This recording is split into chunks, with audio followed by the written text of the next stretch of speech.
Vous connaissez tous l'expression « toucher du bois ». Hein, c'est conjurer le mauvais sort.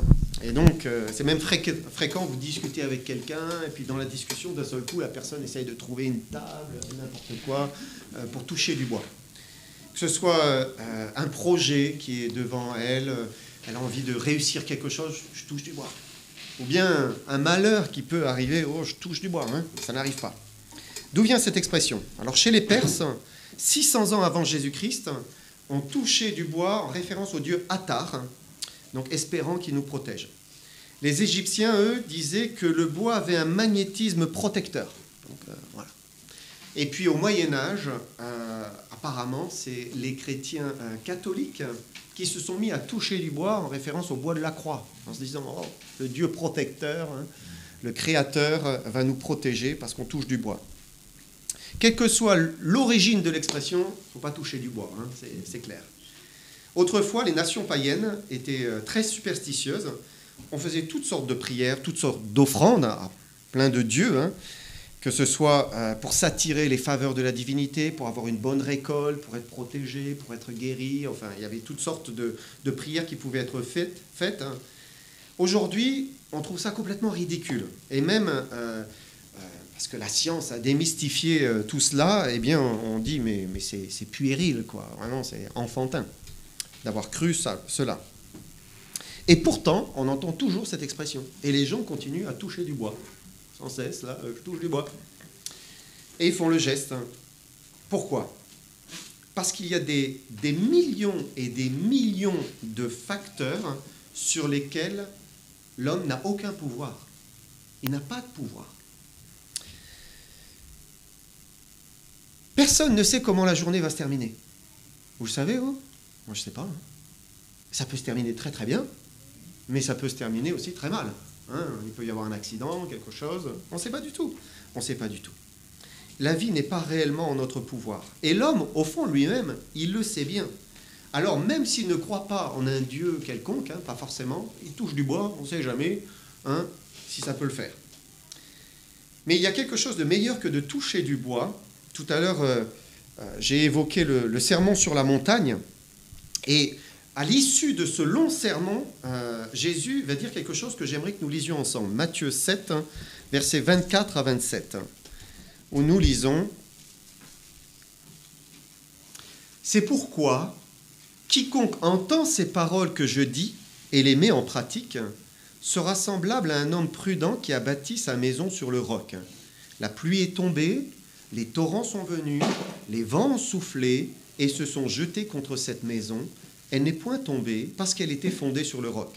Mais quiconque entend ces paroles que je dis et ne les met pas en pratique sera semblable à un homme insensé qui a bâti sa maison sur le sable. La pluie est tombée, les torrents sont venus, les vents ont soufflé et ont battu cette maison. Et elle est tombée. Et sa ruine a été grande. » Dans cette illustration que Jésus donne, il y a deux hommes, hein, et le dernier va subir ce qu'on appelle un revers de la vie.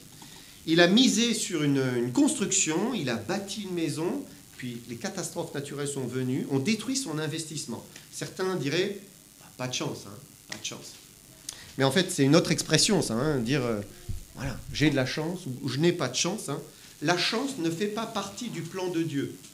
Ça n'existe pas dans la Bible, parce que la chance n'existe pas. Et l'histoire que raconte Jésus, ce n'est pas une histoire de chance, c'est une histoire de choix. C'est un choix. Ces deux hommes vont faire deux choix différents. L'un va choisir de bâtir sa maison sur le roc, l'autre va faire le choix de bâtir sa maison sur le sable. Alors, je ne sais pas si vous avez déjà bâti une maison, si vous avez un certain âge dans votre vie, ou fait construire. Hein. Mais lorsqu'on fait bâtir sa maison, il est évident qu'on regarde sur le long terme. Parce que, voilà, on se dit, mais je vais y vivre 20, 30, 40, voire terminer mes jours là. Et bâtir sa maison, eh bien, c'est en quelque sorte se construire un havre de paix. Hein. On a envie de se sentir bien chez soi, que notre maison soit agréable, qu'elle soit confortable, accueillante. C'est exactement la même chose quand on parle d'un couple, d'une famille ou d'un foyer. Bien que le monde aujourd'hui se soit vraiment dégradé en ce qui concerne la famille, normalement, quand on veut bâtir un foyer, une famille, un couple, c'est pour du long terme. On vise le long terme. On se marie notamment parce qu'on a envie de vivre jusqu'à la fin de ses jours, pour le meilleur et pour le pire, hein, vraiment, avec celui que nous avons choisi. Et lorsqu'on fait des enfants, normalement, on prévoit hein, que ça va être pour le plus longtemps possible, hein, jusqu'à 18, 20 ans, pour les éduquer, pour prendre soin d'eux. Bâtir son foyer, c'est un investissement de toute une vie, en fait, hein, de toute sa vie. Et comme pour une maison en dur, eh bien, on souhaite que notre famille soit belle, soit accueillante, hein, logiquement. On désire le meilleur pour notre famille. Et personne ne désire, je crois, construire une famille où il y aura des querelles, des luttes, des cris, des pleurs, du désordre, de la méchanceté, des excès. Or, quand Jésus parle de bien bâtir sa maison, il nous parle de bien bâtir sa vie. De bien bâtir sa vie. Et il est évident qu'il y a certaines vies qui sont bien bâties, qui sont droites, structurées, ordonnées. Elles ont une direction claire, précise, sage. Elles sont stables, fondées, constantes. Tandis que d'autres vies, on peut dire, elles n'ont ni queue ni tête. Hein. C'est le désordre, c'est l'anarchie, c'est l'instabilité, c'est la fragilité. Et notre vie est comme une maison que nous bâtissons.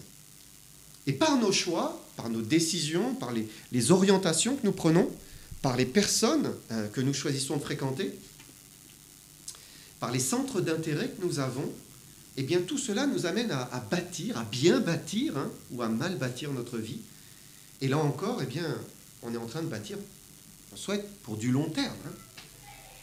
Nos choix, en ce qui concerne notre vie, entraînent souvent des conséquences pour plusieurs décennies. Une fois qu'on est engagé, hein, ça y est, on est lancé.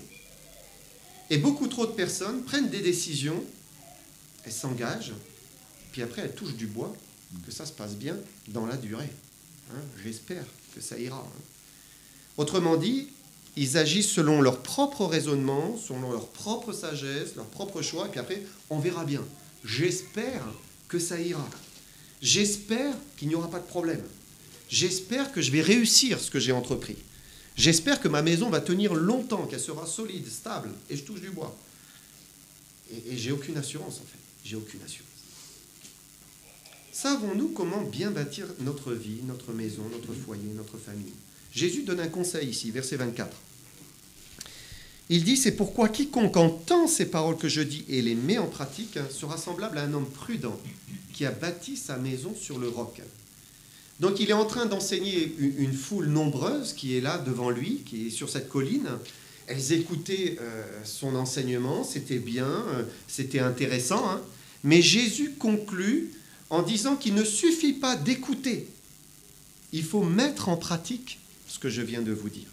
Et pour illustrer son propos, Jésus va parler de cet homme qui bâtit sa maison sur le roc. Alors pour nous, ça ne signifie pas grand-chose. Pourquoi ? Parce qu'aujourd'hui, on creuse la terre et on fait des fondations artificielles. Ce qui fait qu'on arrive presque à bâtir partout. Hein. Je dis presque quand même. Hein. Mais à l'époque, il n'y avait pas cette capacité, ces moyens hein, à aller faire des fondations soi-même. Alors il valait mieux trouver une roche et construire directement sur la roche pour y poser sa maison. Et en Israël, eh bien, il y avait plein de rochers, hein, des petites montagnes où il était possible de construire. Et donc les habitants, quand Jésus leur explique cela, ils comprennent bien ce que ça signifie bâtir sur le roc. Maintenant, pour construire sur le flanc d'une montagne, c'est quand même plus contraignant. Hein. D'abord pour l'eau, il faut redescendre, aller chercher l'eau, hein, difficile à trouver. Il faut plus de temps, plus de fatigue, plus d'efforts pour aller monter tous les matériaux. Hein. Alors, eh bien, certains trouvaient quand même plus intéressant d'aller construire sur le bord des cours d'eau ou un bord d'un lac ou un endroit où il y avait de l'eau. Mais là, le terrain était souvent sablonneux. Et c'était facile, pas d'effort à fournir, de l'eau en abondance, vous pouvez même aller pêcher, c'est formidable. Mais peut-être une fois par siècle, tous les 100 ans, il y avait une sorte de petit déluge, là, un raz-de-marée, hein, ça débordait, et puis tout le village était emporté, et il fallait tout reconstruire. Alors, eh bien, on comprend Jésus qui explique, qui donne cette image de bâtir sur le roc. Et il faut savoir que les choses n'ont rien changé aujourd'hui. On voit que 2000 ans se sont écoulés, mais les paroles de Jésus, elles sont toujours aussi actuelles, véridiques, pleines de sens. Parce que l'homme continue à bâtir ses maisons et donner des orientations à sa vie, et continue à fonder des foyers, des familles. Et exactement comme au temps du Nouveau Testament, certaines maisons, certains foyers, certaines vies sont emportés par les tempêtes, emportés par les vents, emportés par des torrents. Et on croit souvent que l'on bâtit pour du long terme. Et soudain, on est surpris quand la tempête vient et tout s'en va. Tout disparaît. Tout est détruit. Et Jésus nous donne la solution pour ne pas tout perdre. Il nous enseigne que l'homme prudent, l'homme sage, intelligent, il va faire 3 choses.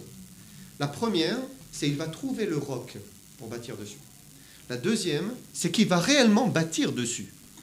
Et puis ensuite, il va passer le test de la tempête. Tout d'abord, il faut trouver le roc sur lequel nous allons bâtir. À l'époque, un homme prudent, c'est quelqu'un qui cherchait un roc. Soit il le cherchait donc sur le flanc d'une montagne, soit il creusait, et il essayait d'aller toucher un rocher. Et il s'agit de bien chercher le roc pour nous y établir. Et c'est intéressant parce que le mot grec que Matthieu utilise ici, pour retranscrire les paroles de Jésus, c'est le mot pétra, pour le mot roc, ou rocher, c'est le mot pétra. Et pour bien bâtir sa maison, il faut chercher une pétra. Il faut aller bâtir sur la pétra. Dans la définition, c'est un rocher, une falaise, une grosse pierre solide, enfin c'est quelque chose qui ne bougera pas. Quand vous pensez à Pétra, si vous pensez un peu à l'archéologique, eh bien, vous connaissez ce site de Pétra. Donc, c'est une ancienne cité troglodytique. Et on y voit ces monuments gigantesques. Ça, c'est une Pétra. C'est la Pétra. C'est colossal. C'est énorme. On ne bouge pas une Pétra. C'est fondé. Il n'y a pas de tempête, pas de pluie, pas de vent qui peut bouger une Pétra. Dans le grec, il y a un mot très proche, c'est le mot pétros. Pétra, pétros. Et une pétros, c'est beaucoup plus petit, c'est un petit caillou en fait, c'est une petite pierre. On ne construit pas sa maison sur une pétros, on construit sur une pétra. Et c'est intéressant aussi de voir un autre passage de Matthieu, et Jésus emploie ici 2 mots, c'est Matthieu 16, verset 18. Il dit « Et moi je te dis que tu es pétros, pierre, tu es pierre, et que sur cette pierre, Pétra, je bâtirai mon église, et que les portes du séjour des morts ne prévaudront pas contre elle. » Donc il utilise les 2 mots différents ici. Jésus dit à Simon-Pierre, tu es Pétros, tu es une petite pierre, mais sur cette Pétra, je bâtirai mon église. Et en disant cela, bien sûr, Jésus est en train de parler de lui-même. Il est la Pétra, il est le roc en lui-même. Jésus n'a pas appelé Simon, vous savez, il a appelé Pierre, il n'a pas appelé Pétra, il a appelé Pétros. Et c'est intéressant aussi de voir que quand Pierre va écrire ses lettres, ses épîtres, il va parler de Jésus comme étant la Pétra. Il va parler de lui comme étant la Pétra. Ou le rocher de scandale, il va dire. Et donc Christ est le roc, il est le rocher des siècles. Et bien entendu, l'homme prudent qui cherche le roc pour y bâtir sa maison, sa vie, eh bien il va trouver ce roc en Jésus-Christ. Il est vraiment solide, inébranlable, colossal. Et on peut bâtir sa vie sur Jésus-Christ, sur ses paroles, sur ce qu'il est. Et là, eh bien, notre maison est stable, elle est solide, notre vie est sûre. On est à l'abri, protégé des tempêtes de la vie. Bien sûr, ça ne veut pas dire que les tempêtes ne vont pas nous frapper. Les 2 hommes ont subi la tempête. Et la vie ne nous épargne pas. On doit tous passer par les tempêtes. Mais celui qui a bâti sa maison sur le roc, eh bien, il reste stable. Il traverse la tempête. Beaucoup, malheureusement, ne le comprennent pas. Pour aller pousser un peu l'idée, ils vont aller bâtir leur vie sur une pétros. Soit c'est eux-mêmes, l'homme, leur sagesse, leurs pensées. Parfois, c'est d'autres, le conseil des autres hommes. Et on bâtit sur cela. Mais ça n'apporte pas de stabilité. C'est construire sa maison sur du sable. Et après, on touche du bois, que ça se passe bien, que ça réussisse.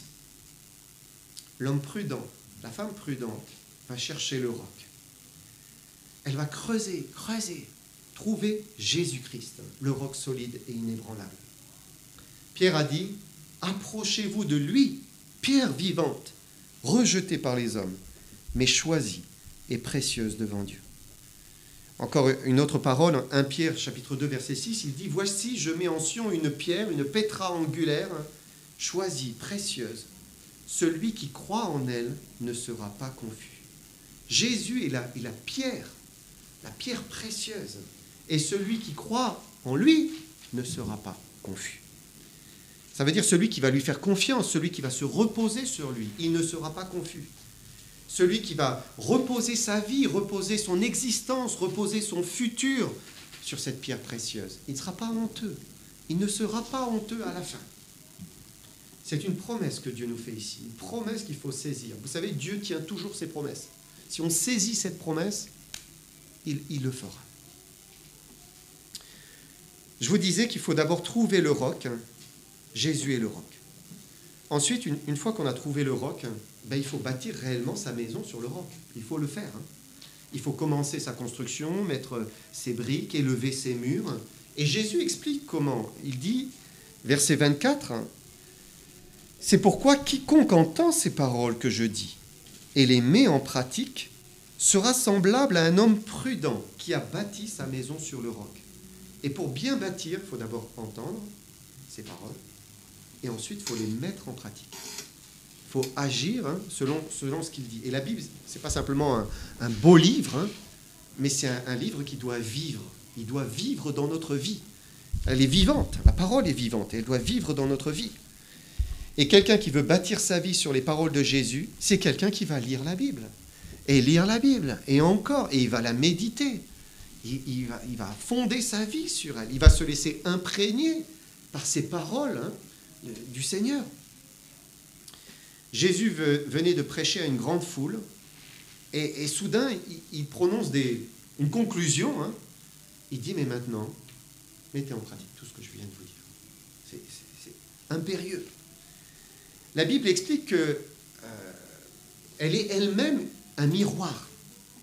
Et si on ne met pas en pratique la Bible, c'est comme si on se regarde dans un miroir le matin, quand on est tout comme ça, mal coiffé, et puis qu'on ne change rien, et on s'en va comme ça. Le miroir nous renvoie notre image. La Bible nous renvoie notre image. Elle nous renvoie ce que nous sommes réellement en tant que personne. Si nous sommes coupables de quoi que ce soit, la Bible nous le renvoie. Elle nous le dit. Si nous avons péché, si nous avons des mauvaises habitudes, un mauvais comportement, des mauvaises pensées, la Bible nous le renvoie. Elle nous renvoie ce que nous sommes. Et après, c'est pour changer. C'est pour mettre en pratique. C'est pour que Dieu transforme notre vie. Elle nous parle et nous renvoie la réelle image de nous-mêmes. Mais il faut changer. Lorsque Jésus prêchait aux foules, il mettait en lumière le péché des foules.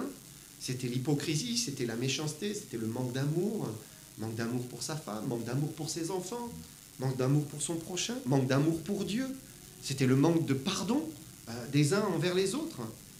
Il les renvoyait à eux-mêmes et les poussait à la repentance. La repentance. Combien vraiment ont mis en pratique et se sont repentis? Vous savez, Jésus était triste parce que Jean-Baptiste est venu. Jean-Baptiste prêchait le baptême de repentance. Il disait, mais repentez-vous, repentez-vous, il vient. Le Messie, il arrive, repentez-vous. Mais tous ne sont pas allés. Certains sont allés, mais tous ne sont pas allés. Ils ne voulaient pas se repentir. Bâtir sa maison sur le roc, c'est mettre en pratique les paroles de Jésus. C'est être sensible à ce qu'il nous dit, ces paroles, et décider d'obéir, accepter. Parce que c'est ce qui accorde la bénédiction. C'est ça qui accorde la bénédiction. Ce n'est pas de toucher du bois, c'est de faire ce que Jésus dit. La chance n'existe pas. Parfois, vous êtes pressé. Moi, je parle pour moi-même parce que j'ai horreur d'être en retard. Mais parfois, je ne suis pas suffisamment organisé. Donc, et vous savez, quand vous partez à l'heure où vous devez arriver, ça ne marche pas. Et une fois, je suis en retard, et là, et vous avez quelqu'un qui est devant vous à 30, alors que c'est 50, ou 35, que c'est 50, et mais, avance. Et puis vous voyez deux motards avec leurs lunettes, là. Vous dites, oh merci Seigneur. Merci pour ta grâce. Parce que sinon, voilà, vous étiez dedans, hein. Vous étiez dedans. La chance n'existe pas. Le hasard n'existe pas. Et si quelque chose nous arrive, c'est que Dieu a permis ou Dieu n'a pas permis. C'est lui qui le fait. C'est sa grâce, c'est sa faveur envers nous. Mais cette bonté, elle a un but. Si Dieu est bon avec nous, il y a un but. Ça doit changer quelque chose. La Bible dit, Romains 2,4, « Mépriserais-tu les richesses de sa bonté, de sa patience, de sa longanimité, ne reconnaissant pas que la bonté de Dieu te pousse à la repentance. » La bonté de Dieu nous pousse à la repentance. C'est pour ça, Dieu est bon avec nous en disant, mais je t'en prie, réconcilie-toi, réconcilie-toi. Sa bonté est là pour nous pousser à la repentance. Jésus est mort. Jésus a donné sa vie. Il a donné sa vie, il a versé son sang pour nous purifier, pour nous laver de nos péchés. Il est mort à notre place. Il a subi notre jugement pour que nous ne soyons pas jugés, pour que nous n'allions pas en enfer. Et pour être pardonné, eh bien, il faut croire en lui. Il faut croire en ce message. Il faut se repentir et lui dire, Seigneur, je crois, sauve-moi, pardonne-moi. Dieu dit en Actes 3, 19, « Repentez-vous donc et convertissez-vous ou croyez en Jésus-Christ pour que vos péchés soient effacés. » Ça, c'est faire reposer, c'est commencer à faire reposer sa vie sur le roc. Ça commence par là. Et c'est beaucoup plus efficace que de toucher une porte ou une table. Parce que ça procure une réelle assurance. Celui qui fait reposer sa vie sur le roc, il ne craint plus un coup du sort. C'est fini. Il ne craint plus une tuile qui tombe, comme on dit. Non, il n'a plus rien à craindre, en fait. Enfants de Dieu, nous n'avons plus rien à craindre. C'est merveilleux. Ensuite, on peut se reposer paisiblement sur le roc, sur ses paroles. Vais-je craindre un homme? Est-ce que je vais craindre un homme? Non, la Bible dit, Hébreux 13, 6, « Le Seigneur est mon aide, je ne craindrai rien. Que peut me faire un homme? Si Dieu est pour nous, qui sera contre nous? Nous sommes tranquilles. Est-ce que je vais craindre les circonstances de la vie, qu'un malheur m'arrive? Non, la Bible dit, Romains 8, 28, « Nous savons du reste que toute chose concourt au bien de ceux qui aiment Dieu, de ceux qui sont appelés selon son dessein. » Est-ce que je vais craindre mon péché moi-même? Non, la Bible dit, 1 Pierre 5, 10, « Le Dieu de toute grâce, qui m'a appelé en Jésus-Christ à sa gloire éternelle, après que j'ai souffert un peu de temps, me perfectionnera lui-même, m'affermira, me fortifiera, me rendra inébranlable. » Ça, c'est le but de Dieu. Il veut nous libérer du péché, des mauvaises habitudes, et nous rendre comme cela, affermis, forts, inébranlables. Est-ce que je vais craindre de faire un mauvais choix?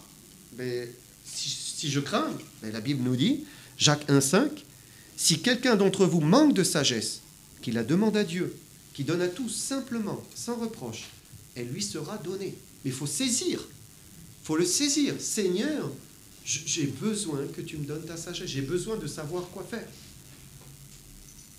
Est-ce que je vais craindre de manquer de force? Mais non, si je me confie en lui, Philippiens 4, 13, « Je puis tout par celui qui me fortifie. » Je puis tout. C'est merveilleux, on a besoin de lui. Seigneur, j'ai besoin de toi. Et il est là. Est-ce que je vais craindre qu'il me manque quelque chose? De l'argent peut-être? Non.